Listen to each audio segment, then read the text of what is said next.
میں اب عبداللہ نادر سے گزارش کروں گا، خواہش کروں گا کہ وہ آئیں اور اپنا قلمی خاکہ جناب مبین منور کی خدمت میں پیش کریں۔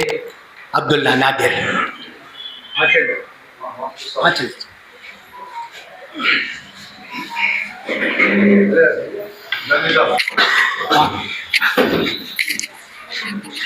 السلام علیکم ورحمۃ اللہ وبرکاتہ۔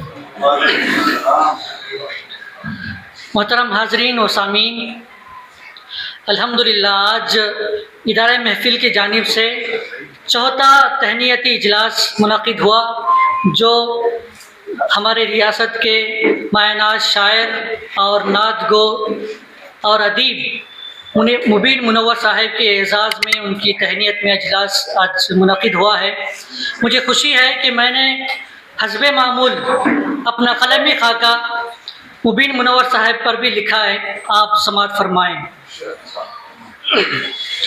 چہرہ گول، زبان پر میٹھے بول، آنکھوں پر چشمے کا پہرا، علمیت کا اثر گہرا، کشادہ پیشانی، ذہن میں خیالات کی روانی، ہونٹوں پر تبسم، خیالوں میں گم، بھرے بھرے گال، سر پر چاندی جیسے بال، ابھرتا ہوا قد و خال، خوش دل و خوشحال، دیکھنے میں فلمی اداکار، زبان اردو پر نثار، نعت سرائے رسول، ریاض نبی کا پھول، بلبل باغ مدینہ، حب رسول سے پر ہے جن کا سینہ، معروف شاعر و فنکار، شخصیت جن کی باغ و بہار، یہ ہیں عاجزی کے پیکر، محبت رسول کا مظہر، یعنی جناب مبین منور۔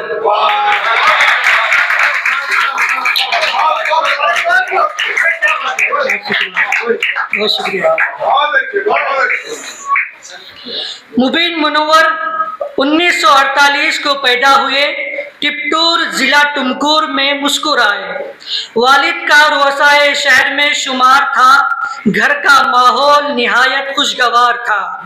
امی جان نے شاعری کی ابجد سے آشنا کیا، جو آگے چل کر کام آیا۔ تعلیم گورنمنٹ ہائی اسکول میں پائی، پھر اپنی تخلیقی دنیا بسائی۔ 15 سال کی عمر میں شعر کہنے لگے، اپنی تخلیقی کینوس پر رنگ بکھیرنے لگے۔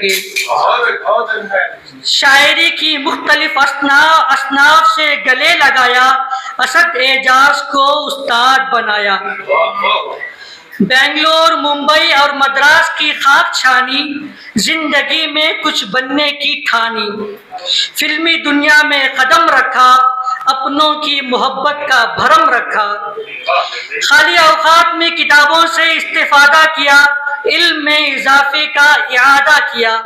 1975 میں رشتہ ازدواج سے منسلک ہو گئے اور دیکھتے ہی دیکھتے 4 بچوں کے باپ بن گئے۔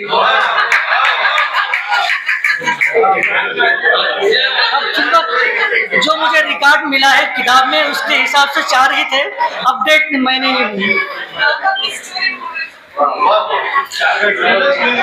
خدمت خلق کا بیڑا اٹھایا، اس کے لیے سیاست کا سہارا لیا۔ بنگلور سٹی اقلیتی شعبے کے صدر رہے، کبھی کانگریس کبھی جنتا دل میں ڈوبتے نکلتے رہے۔ کرناٹکا اردو اکیڈمی کے سابق صدر ہیں، اردو والوں کے مرکز نگاہ رہے۔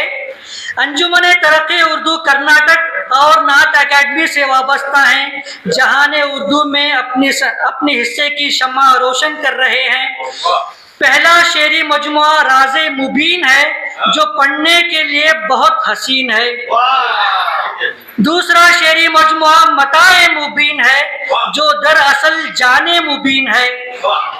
تیسرا مجموعہ اذکار مبین ہے، جو نعتیہ کلام میں روشن جبین ہے۔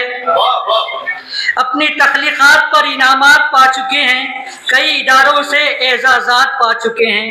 آپ کا شعر میں آپ کے ہی نام کر رہا ہوں۔ ایک دنیا جو محو حیرت ہے، ایک دنیا جو محو حیرت ہے، اے مبین کیا غزل سرا ہیں آپ۔ بہت شکریہ۔